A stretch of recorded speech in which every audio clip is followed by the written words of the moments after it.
Assalamu alaikum warahmatullahi wabarakatuh, dear students. I am Irshad sir and this time again I am here with the third lecture of respiration in plants. पहले दो lectures में मैंने बड़ा discuss किया था आपके साथ कि रेस्पिरेशन के लिए रिक्वायरमेंट्स क्या है।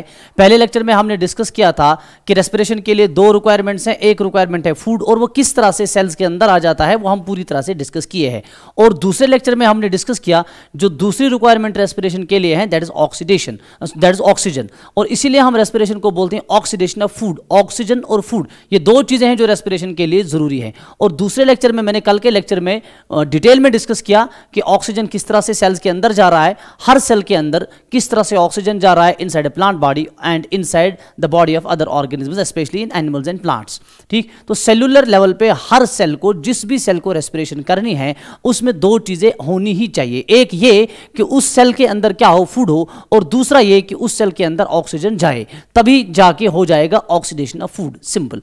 आज के बेटा इस लेक्चर में आगे बढ़ने से पहले, इस लेक्चर के बाद, आज के लेक्चर के बाद जो बाकी लेक्चर्स होंगे उसमें हम डिटेल में पढ़ेंगे मैकेनिज्म ऑफ रेस्पिरेशन, उसमें हम पढ़ेंगे ग्लाइकोलिसिस, क्रेब्स साइकिल हो जाएगा, electron transport chain, important lectures इसके बाद। लेकिन आज के लेक्चर इसलिए इंपॉर्टेंट है क्योंकि जो बेसिक कंसेप्ट्स हमने डेवलप करने हैं ना वो इन्हीं बेसिक लेक्चर्स में डेवलप हो जाएंगे। और आज के लेक्चर में भी कुछ इंपॉर्टेंट बेसिक कंसेप्ट्स आपको बड़ा इंपॉर्टेंट है कि उनको आप ध्यान से सुने ताकि आगे जाके जो glycolysis, Krebs cycle and specially जो इलेक्ट्रॉन ट्रांसपोर्ट चेन है उसमें कहीं भी कोई दिक्कत ना हो जाए। ठीक है बेटा, जिसमें अक्सर बेशतर बच्चों को फिर दिक्कत रहती है। तो ये बेसिक लेक्चर्स जो मैंने दे दिए, 3 लेक्चर्स, छोटे छोटे ही 3 लेक्चर्स दे दिए।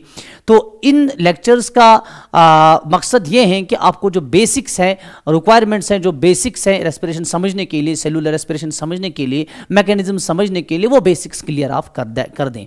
ठीक, और दूसरा इंपॉर्टेंट ये है कि ये जो मैंने लेक्चर्स बेटा दे दिए ये पूरे के पूरे लेक्चर्स आपके एनसीईआरटी से थे, एनसीईआरटी बेस्ड थे। मैंने एनसीईआरटी से लाइन बाय लाइन हर किसी चीज को अभी तक टच किया है और आगे भी एनसीईआरटी पूरी की पूरी हम पढ़ने की कोशिश करेंगे। ठीक है बेटा, तो चलिए आज के बेटा इस लेक्चर में हम डिस्कस करने वाले हैं features of cellular respiration. Cellular respiration का फीचर क्या है, what are the important features of cellular respiration. ठीक, तो सबसे पहले इंपॉर्टेंट फीचर जो बेटा सेलुलर रेस्पिरेशन का है दैट इज हमारे पास जितनी भी एनर्जी होती है, ठीक है बेटा, जो हमारे पास रेस्पिरेटरी सबस्ट्रेट्स में बेटा एनर्जी होती है, all the energy which is content in the respiratory substrates is not released free in the cell और cytoplasm. This is very very important point. देखिए मैं अभी आपको बताया कि इस लेक्चर में हम डिस्कस कर रहे हैं कुछ वेरी इंपॉर्टेंट कंसेप्चुअल पॉइंट्स जो रेस्पिरेशन को समझने में आपको आगे बहुत ज्यादा हेल्प करेंगे। ठीक, तो आज का ये लेक्चर इसी पे बेटा बेस्ड है। तो हमारा पहला जो है, जो भी एनर्जी होती है बेटा रेस्पिरेटरी सबस्ट्रेट्स में, तो हम लिखेंगे पहला फीचर कि all the energy contained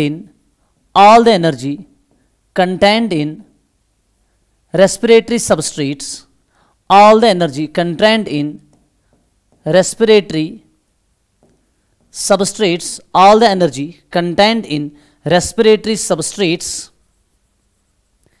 is not released free in cytoplasm, is not released free in cytoplasm, is not released free in cytoplasm। ये समझे बेटा, ये इंपॉर्टेंट पॉइंट है।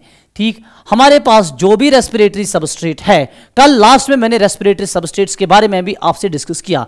हमारे पास मोस्ट फेवर्ड रेस्पिरेटरी सबस्ट्रेट जो होता है दैट इज कार्बोहाइड्रेट। तो अब हमारे पास जो भी रेस्पिरेटरी सबस्ट्रेट्स हैं उनके अंदर जितनी भी एनर्जी है वो निकलेगी कैसे, ऑक्सीडेशन से निकलेगी। और हमारे पास जितने भी रेस्पिरेटरी सबस्ट्रेट्स हैं उनके अंदर जितनी भी एनर्जी छुपी हुई है वो एनर्जी रिलीज हो जाती है साइटोप्लाज्म में, but this energy is not free energy. तो सिंपली अगर मैं लिखूं कि रेस्पिरेशन से जो एनर्जी निकलती है, हमारे पास बेटा ये पॉइंट आप समझे, रेस्पिरेशन में हम बेटा क्या बोलते हैं, it is the oxidation of food. क्यों हो जाता है oxidation of food? To release energy. Respiration से बेटा रिलीज क्या होता है, शाबाश, रिलीज क्या होता है इससे बेटा रिलीज एनर्जी होती है। ठीक है बेटा, तो ये एनर्जी जो है ना दिस इज नॉट फ्री, यानी कि ये फ्री एनर्जी नहीं है, it is not free energy. अब समझना है ना पहले व्हाट इज फ्री एनर्जी।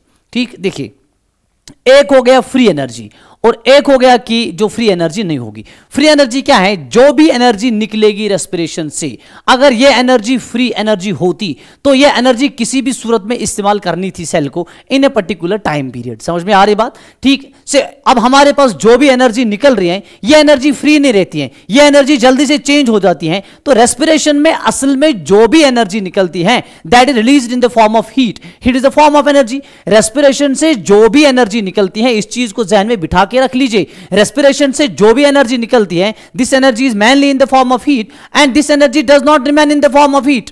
ये हमेशा हीट की फॉर्म में नहीं रहेगी, नहीं तो हीट जाया हो जाएगी। देख लीजिए हमारी बॉडी की सेल्स हैं, अंदर रेस्पिरेशन हो रही है और बॉडी सेल्स के अंदर जब रेस्पिरेशन हो रही है तो हीट प्रोड्यूस हो रही है। अगर आउटसाइड टेंपरेचर हमारी बॉडी की टेंपरेचर से कम है तो heat will flow from its higher concentration to its lower concentration according to the law of thermodynamics, और उस वजह से हमारी बॉडी से हीट लॉस होता जाएगा, हीट बाहर चली जाएगी। समझ में आ रही बात? तो मसला क्या है, जब हीट ही हमारी बॉडी से बाहर चलेगी मैं बोल सकता हूं कि एनर्जी लॉस हो गया। समझ में आ रही बात? इसलिए जो एनर्जी निकलती है ना रेस्पिरेशन से, ये निकलती तो है इन द फॉर्म ऑफ हीट, लेकिन निकलने के साथ ही यूं ही चुटकी में इसको जल्दी से दूसरी फॉर्म में कन्वर्ट किया जाता है, तो इसको फ्री नहीं रहने दिया जाता है। एंड ये किस फॉर्म में बेटा कन्वर्ट किया जाता है, और ये एनर्जी जो है बेटा it is converted in the form of ATP। This is the biological form of energy, we call it adenosine triphosphate, this is ATP। ठीक है बेटा।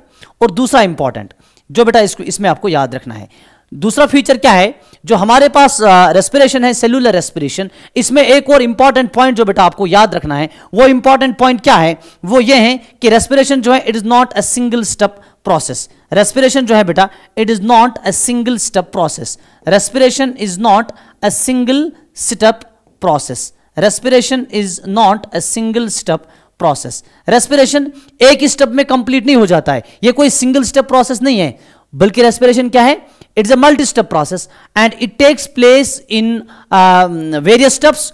सम स्टेप्स आर वेरी स्लो। समझ में आ रही बात? ये फास्ट भी नहीं है, ये स्लो प्रोसेस है। ठीक, तो दूसरा पॉइंट फिलहाल मैंने क्या बताया, रेस्पिरेशन जो है it is not a single step process, it is not a single step process. ठीक है बेटा। तो एनर्जी रिलीज होती है in a series of slow stepwise reaction. ठीक, तो इधर बेटा लिखेंगे एनर्जी जो है, energy is released, energy is released, energy is released in a series of, energy is released in a series of slow, energy is released in a series of slow stepwise, in a series of slow stepwise reactions, stepwise reactions। ठीक है बेटा। तो हमारे पास जो reactions चलेंगे respiration में, ये reactions जो है ना it is a series of, बहुत सारी रिएक्शंस चलती हैं, लेकिन ये क्या है बेटा, ये स्लो रिएक्शंस हैं, ये स्टेप वाइज रिएक्शंस होती हैं, यानी कि एक ही रिएक्शन में एक स्टेप में पूरा रेस्पिरेशन कंप्लीट नहीं होता है, और ये फास्ट स्टेप्स नहीं है, दीज आर वेरी स्लो। देखो जब कोई चीज बनानी होती है, जब एनर्जी बन रही होती है, देखिए मैंने बताया ये एनर्जी जो है ये रिलीज होती है इन द फॉर्म ऑफ हीट, तो अगर इसको टाइम ही नहीं मिलेगा कन्वर्ट होने में एटीपी में, तो एटीपी में कन्वर्ट नहीं हो सकता है, तो इसमें टाइम लगना चाहिए। कुछ स्टेप्स जो है इतने स्लो चल रहे हैं ताकि पूरा टाइम दिया जाता है जो भी एनर्जी रिलीज होती है वो किस में कन्वर्ट हो जाए, वो एटीपी में कन्वर्ट हो जाए। ठीक, तो ये हमारे पास एक और बेटा इसका था फ्यूचर। ठीक है बेटा। तो हमारे पास हम बोल सकते हैं एक इंपॉर्टेंट चीज जो हमारे पास रेस्पिरेशन में इंपॉर्टेंट चीज है, मैं थोड़ा सा बेटा डिस्कस कर रहा हूं। ठीक, देख लीजिए ये बेसिक्स है इसके। हमारे पास रेस्पिरेशन में एक इंपॉर्टेंट चीज है, मैं अभी आपको बताया कि एनर्जी जो रिलीज होती है रेस्पिरेशन में this is not free energy. समझ में आ रही बात? ये कोई फ्री एनर्जी नहीं। इसका क्या मतलब हो गया, इसका मतलब मैंने समझा दिया आपको कि फ्री एनर्जी है इसलिए नहीं है क्योंकि हमारे पास जो भी एनर्जी है, जो एनर्जी रिलीज होती है, ठीक, ये फ्री एनर्जी नहीं है, यानी सेल इसको जल्दी से इस्तेमाल नहीं कर सकती है। ये देखो अगर सेल को रिक्वायरमेंट है एक पर्टिकुलर अमाउंट ऑफ एनर्जी इस्तेमाल करने का, लेकिन अगर एनर्जी फ्री होती तो उसको सारा इस्तेमाल करना था। ठीक, लेकिन सेल क्या करेगी, सेल इसको अपने हिसाब से इस्तेमाल करेगी। जब सेल एनर्जी को कन्वर्ट करेगी एटीपी में, फिर सेल जब चाहे जिधर चाहे इस्तेमाल कर सकते हैं, तब इस्तेमाल कर सकते हैं जब इसकी मर्जी है। तो सेल को जो एनर्जी बन रही है ना वो एनर्जी उसको इस्तेमाल करनी है, ठीक, based on the requirements of the cell. अगर ये फ्री एनर्जी होती तो सेल के बिल्कुल भी कंट्रोल में नहीं था, ये किसी भी सूरत में इस्तेमाल करनी ही थी। समझ में आ रही बात, ठीक। तो इंपॉर्टेंट क्या है बेटा, इंपॉर्टेंट जो नेक्स्ट है कि हमारे पास जो एनर्जी बेटा रिलीज होती है, ये जो हमारे पास एनर्जी रिलीज होती है, जो सेल के अंदर बेटा एनर्जी रिलीज होती है, ये एनर्जी असल में किस काम में बेटा सेल को आती है? ये एनर्जी जो है it is used to synthesize, it is used to synthesize ATP. अभी समझा दिया आपको, ये एनर्जी बेटा क्या बना रही है? ये एटीपी बना रहे हैं, या यूं बताए कि ये हीट एनर्जी जो है यही कन्वर्ट होती है बेटा किस में? एटीपी में, ठीक है बेटा। अब एटीपी को जब सेल चाहे, जिधर सेल चाहे इस्तेमाल कर सकती है, इसलिए एटीपी को बेटा क्या बोलते हैं? इसको बेटा हम बोलते हैं energy currency of the cell.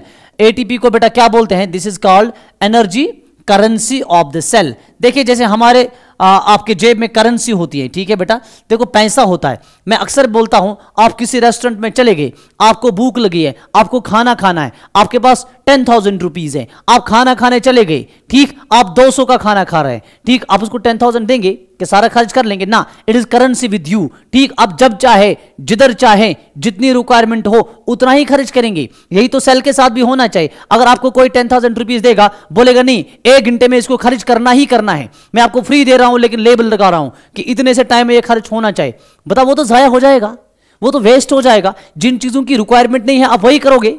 समझ में आ रही बात? सिंपल सी बात है, सिंपल सा फंडा है समझने का ही कि सेल के पास जो एनर्जी रिलीज होती है इन the form of by the process of respiration, अगर ये फ्री होती तो बहुत सारी एनर्जी वेस्ट हो जाती है। वही मैं बोल रहा था आपको, ठीक। इसलिए ये कन्वर्ट किस में होती है?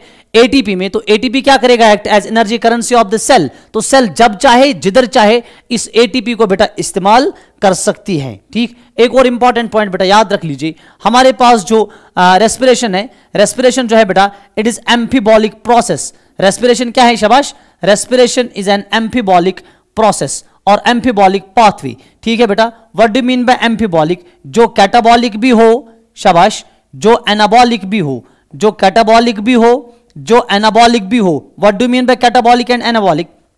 जो कंस्ट्रक्टिव भी हो, जो डिस्ट्रक्टिव भी हो, यानी कि जिसमें कभी कभी हमारे पास लार्ज मॉलिक्यूल्स ब्रेक डाउन होके सिंपलर मॉलिक्यूल्स बनाएंगे और कभी कभी सिंपलर मॉलिक्यूल्स मिलके लार्ज मॉलिक्यूल्स बनाते हों। ये हम आगे बेटा एक डिटेल लेक्चर में आगे पढ़ेंगे, how respiration is an amphibolic process. इसको हमने आगे डिटेल में फिर से डिस्कस करना है, फिलहाल याद रख लीजिए। और एक पॉइंट बेटा इसमें ऐड कर लीजिए, हमारे पास जो रेस्पिरेशन है, रेस्पिरेशन जो है वी कॉल रेस्पिरेशन जो है it is actually exergonic process. Respiration क्या है बेटा? Respiration is actually an exergonic process. What do mean by exergonic process? जिसमें एनर्जी निकली, एनर्जी इज रिलीज्ड, एनर्जी और heat is released, energy is released, जिसमें energy बेटा क्या निकली? जिसमें एनर्जी रिलीज हो जाए, तो उस प्रोसेस को बेटा क्या बोलते हैं? उस प्रोसेस को हम बोलते हैं बेटा एक्सर्गोनिक प्रोसेस। तो रेस्पिरेशन क्या है? Respiration is actually an exergonic process. चलिए ये तो मैंने डिस्कस किए some of the features of cellular respiration. Now we will be discussing one more important point, one more important thing, that is the overview of cellular respiration. चलिए बेटा cellular respiration start करने से पहले, mechanism को start करने से पहले let us take an overview of cellular respiration, ठीक है। चलिए बेटा ओवरव्यू लेते हैं सेलुलर रेस्पिरेशन का। हम लिखेंगे बेटा overview of cellular respiration, overview, ठीक है बेटा। Overview of cellular respiration, overview of cellular respiration, overview of cellular respiration, overview of cellular respiration. चलिए ठीक, ओके, ओवरव्यू ले लेंगे, ठीक। सेलुलर रेस्पिरेशन में बेटा क्या होता है? सेलुलर रेस्पिरेशन में क्या होता है? हमारे पास क्या होता है बेटा? हमारे पास होता है C6। हमारे पास क्या होता है बेटा? सेलुलर रेस्पिरेशन में हमारे पास होता है C6 और होता है H12O6, यानी कि ये ग्लूकोज हो गया। What is this? ग्लूकोज हो गया बेटा ये, ठीक। और ये ग्लूकोज जो है ये असल में फोटोसिंथेसिस से बनता है, प्लांट्स में और एनिमल सेल्स में भी आ जाता है, हम डिस्कस कर चुके हैं ये। इसकी हो जाएगी बेटा ऑक्सीडेशन, और ये किस में कन्वर्ट हो जाएगा? ये हो जाएगा कन्वर्ट बेटा कार्बन डाइऑक्साइड में, और किस में कन्वर्ट हो जाएगा बताओ? और ये वाटर में कन्वर्ट हो जाएगा, और क्या देगा बेटा? ये एनर्जी देगा, और ये एनर्जी मैं आपको बता चुका हूं, this energy is mainly in the form of heat, this energy is mainly in the form of heat. Clear हो रही है बात? तो ये एनर्जी जो हमें सेलुलर रेस्पिरेशन से जो बेटा एनर्जी निकलती है, and this energy is usually in the form of heat, ठीक है बेटा। और हमारे पास देखिए सेल को क्या चाहिए? नहीं समझने की बात है, अब बेटा समझे अच्छे से। सेल को क्या चाहिए? इसको हीट चाहिए। इसको क्या करना है? हीट को लेके, सेल को हीट को लेके क्या करना है?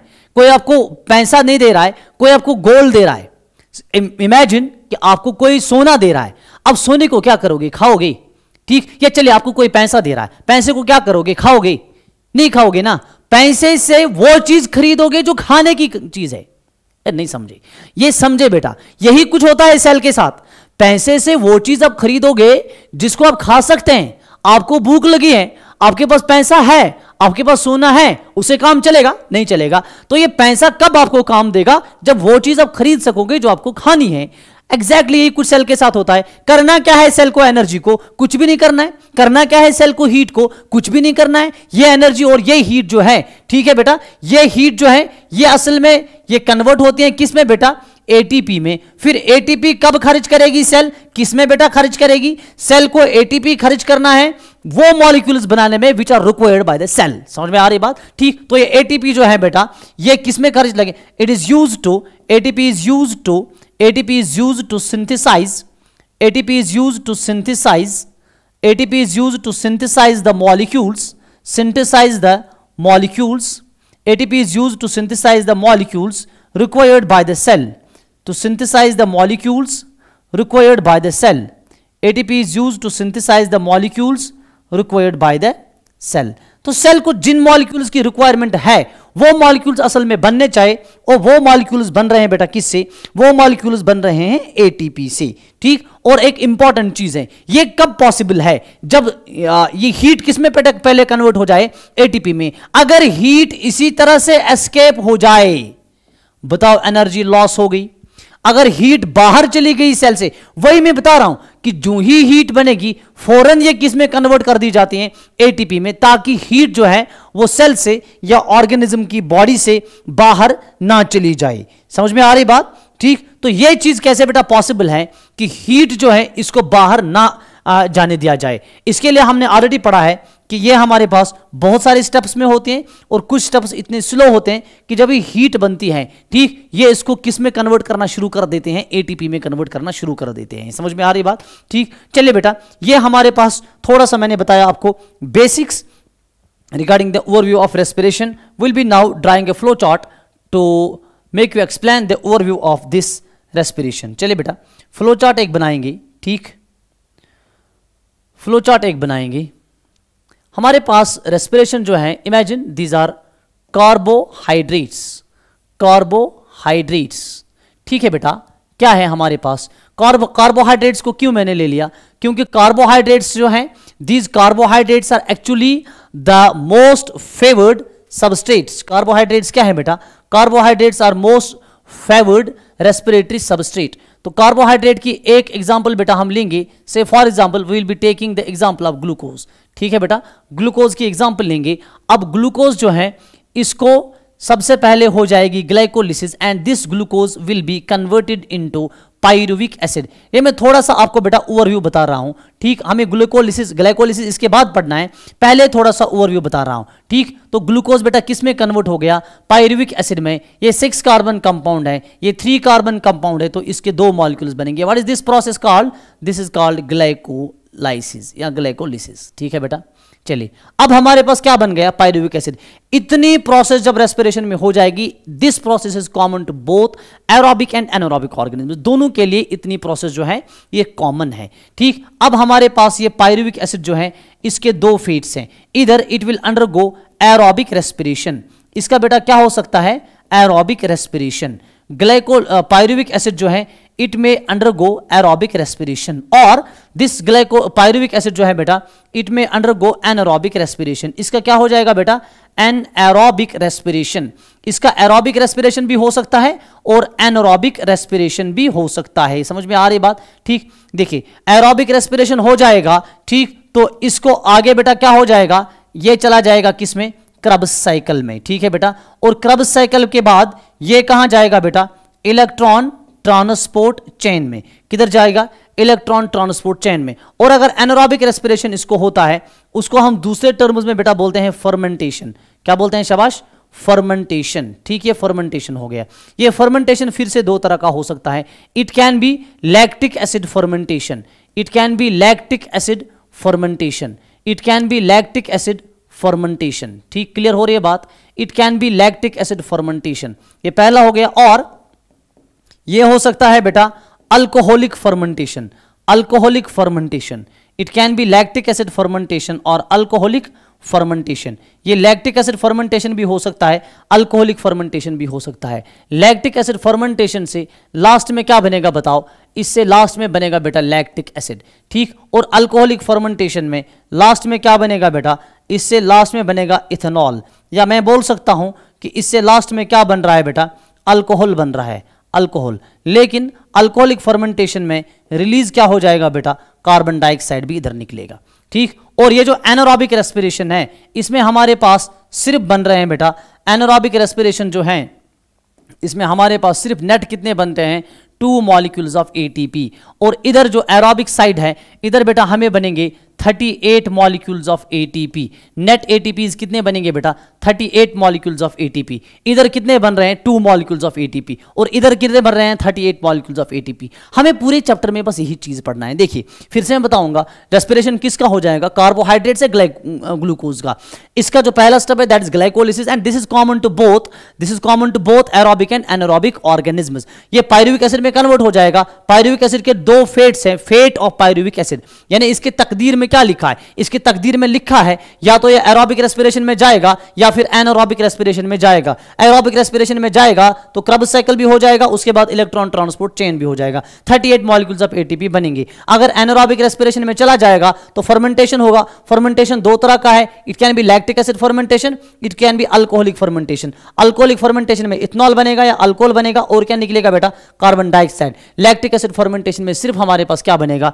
लैक्टिक एसिड बनेगा। तो ये मैं आपको दे रहा था बेटा just an overview of the respiration. अब देख लीजिए इधर बात आ गई किसकी, ये लास्ट में बस 1-2 मिनट में मैं कंक्लूड करने जा रहा हूं बेटा आज का लेक्चर। ठीक, लेट मी चेक कि टाइम कितना हो गया। आप थके तो नहीं? थके तो नहीं आप? हाँ, थके तो नहीं आप? सारे बच्चे ठीक है? थके तो नहीं ना? अभी तो 20 मिनट ही हो गए हैं। ठीक है बेटा, चलिए मैं थोड़ा सा बेटा आगे बढ़ लेता हूं इसमें, लेट मी मूव अहेड। ठीक, ओके, चलिए। हाँ, एक और चीज आपको बतानी है, ये जो नोट्स हैं इन लेक्चर्स के, जो लेक्चर नोट्स हैं जो अभी मैं पढ़ा रहा हूं, अगर आपको यही नोट्स चाहिए तो आपको ये नोट्स टेलीग्राम चैनल पे भी मेरे मिल सकते हैं। ठीक है बेटा, चलिए नेक्स्ट जो है बेटा हमारे पास, हाँ, let me talk about some anaerobic organisms. Anaerobic organisms, anaerobic organisms. ठीक, क्योंकि एनसीईआरटी ने ये डिस्कस किया है, मेरी आदत होती है मैं एनसीईआरटी में कुछ छोड़ता नहीं हूं। ठीक, एनारोबिक ऑर्गेनिज्म्स। और ये एनारोबिक ऑर्गेनिज्म्स बेटा जो हमारे पास है, एनारोबिक ऑर्गेनिज्म्स जो हमारे पास है, ठीक, ये बेटा रेस्पिरेशन करेंगे, they can perform respiration in, they respire in anaerobic organisms जो है दे रेस्पायर इन शॉर्टेज और absence of oxygen, in shortage or absence of oxygen, in shortage or absence of oxygen। तो ये ऑक्सीजन की शॉर्टेज या ऑक्सीजन की absence में भी क्या कर सकते हैं? रेस्पिरेशन कर सकते हैं। ठीक है बेटा, मेरे ख्याल से कलर कुछ ज़्यादा ठीक नहीं लग रहा है मुझे, तो मुझे लग रहा है वाइट कलर ठीक है। चलिए, ओके। एनारोबिक, देखो जब भी दुनिया बनी तो पहले ऑर्गेनिज्म्स जो दुनिया में आए वो भी कौन थे बेटा? Anaerobic organisms. ठीक, क्योंकि ऑक्सीजन की शॉर्टेज थी। तो first organisms on earth, first organisms on earth wire, these wire anaerobes, these wire anaerobes. ठीक है बेटा, इनको प्रिमिटिव ऑर्गेनिज्म भी बोलेंगे। लेकिन अभी भी टिल डेट कुछ anaerobic organisms they still survive, अभी भी होते हैं। ठीक है बेटा, तो हम लिखेंगे बेटा still some anaerobic organisms, still some anaerobic organisms exist. अभी भी कुछ एनारोबिक ऑर्गेनिज्म्स एग्जिस्ट कर रहे हैं। ठीक है, और ये एनारोबिक ऑर्गेनिज्म जो हैं इनके 2 टाइप्स होते हैं। तो हम लिखेंगे बेटा टाइप्स ऑफ एनारोब्स। ठीक है, बस ये थोड़ा सा सिंपल है बेटा, इसको सिंपल ही रहने दे। ठीक, चलिए, टाइप्स ऑफ एनारोब्स। हमारे पास जो एनारोब्स के बेटा टाइप्स होते हैं, हमारे पास एनारोब्स जो हैं this are usually of 2 types. Clear? ठीक, एक हो गया बेटा इस तरह से, मैं इसके इधर ही बेटा टाइप्स बना दूंगा। ये टाइप्स ऑफ एनारोब्स जो हैं एक हो गया हमारे पास फैकल्टेटिव एनारोब, फैकल्टेटिव एनारोब्स, ठीक है। और दूसरा क्या हो गया बेटा, दूसरा हो गया हाँ facultative anaerobe and obligate anaerobe, और दूसरा क्या हो गया, obligate anaerobe, facultative anaerobe and obligate anaerobes, ठीक। अब फैकल्टेटिव एनारोब्स कौन है, ये वो एनारोबिक ऑर्गेनिज्म्स हैं, they can survive in both presence and absence of oxygen. They can survive in both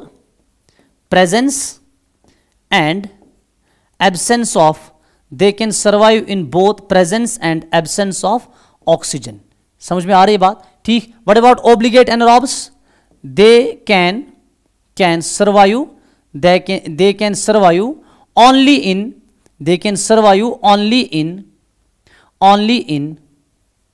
absence of oxygen, तो ये सिर्फ एब्सेंस ऑफ ऑक्सीजन में रहेंगे। अगर इनको ऑक्सीजन देंगे तो उनके लिए जहर ही समझो ऑक्सीजन को, तो जो ही आप इनको ऑक्सीजन देंगे ये मर जाएंगे, खत्म हो जाएंगे। सो फैकल्टेटिव एनारोब्स जो हैं they can survive both in presence and absence of oxygen. लेकिन चलिए दोनों तरह के ऑर्गेनिज्म्स जो हैं that is both facultative anaerobe और ओब्लिगेट एनारोब, ये दोनों एनारोब्स जो हैं ये कौन सा रेस्पिरेशन करेंगे, एरोबिक या एनारोबिक, एनारोबिक रेस्पिरेशन। तो एनारोबिक रेस्पिरेशन ये फिर भी दोनों करते हैं, और इन दोनों के पास वो एंजाइम्स जो है ना, they have retained the enzyme machinery to partially digest the glucose, ये ग्लूकोज की पार्शियल डाइजेशन करेंगे, यानी कि ग्लूकोज की पार्शियल ऑक्सीडेशन करेंगे, ठीक। तो एनारोबिक रेस्पिरेशन में होता है पार्शियल ऑक्सीडेशन ऑफ ग्लूकोज, और एरोबिक रेस्पिरेशन में होता है कंप्लीट ऑक्सीडेशन ऑफ ग्लूकोज, ठीक। तो हमारे पास एनारोबिक रेस्पिरेशन जो है, जो एनारोबिक रेस्पिरेशन करेंगे वो पूरी तरह से ग्लूकोज को ऑक्सीडाइज नहीं करेंगे। तभी तो मैंने पीछे बोला था कि वहां सिर्फ 2 molecules of net ATP produce हो जाते हैं, ठीक है बेटा। तो हम लिखेंगे बोथ फैकल्टेटिव या बोथ दीज ऑर्गेनिज्म्स, सिंपल करेंगे बेटा, both these organisms have retained the enzyme machinery, both these organisms have retained the enzyme machinery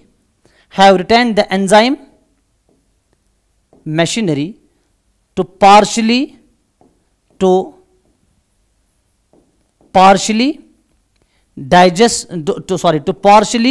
oxidize the glucose। ये ग्लूकोज की बेटा क्या करेंगे, पार्शियल ऑक्सीडेशन। तो जब ग्लूकोज की पार्शियल ऑक्सीडेशन हो जाएगी हमारे पास सिर्फ 2 मॉलिक्यूल्स ऑफ नेट एटीपी जो बनेंगे, ठीक। तो इस चीज को बोलते हैं बेटा एनारोबिक रेस्पिरेशन। आगे हम दोनों डिस्कस करेंगे, पहले मैं ग्लाइकोलिसिस डिस्कस करूंगा, उसके बाद एनारोबिक और एरोबिक। ग्लाइकोलिसिस चूंकि कॉमन है दोनों के लिए तो इसलिए पहले ग्लाइकोलिसिस को कंप्लीट करेंगे। नेक्स्ट लेक्चर में बेटा आपको मिलता हूं, ठीक। ग्लाइकोलिसिस के साथ इंपॉर्टेंट लेक्चर होगा और हम मैकेनिज्म डिस्कस करेंगे उसमें इसका, ठीक है। फिर उसके बाद एनारोबिक और एरोबिक रेस्पिरेशन में Krebs cycle, electron transport chain, 3-4 lectures में इंशाल्लाह ये आपका जो चैप्टर है इंशाल्लाह कंक्लूड होने जा रहा है, ठीक है बेटा। चलिए आप बने रहिए मेरे साथ, ठीक। Will be meeting in next lecture with glycolysis and most important lecture of this chapter. तब तक के लिए अल्लाह हाफिज।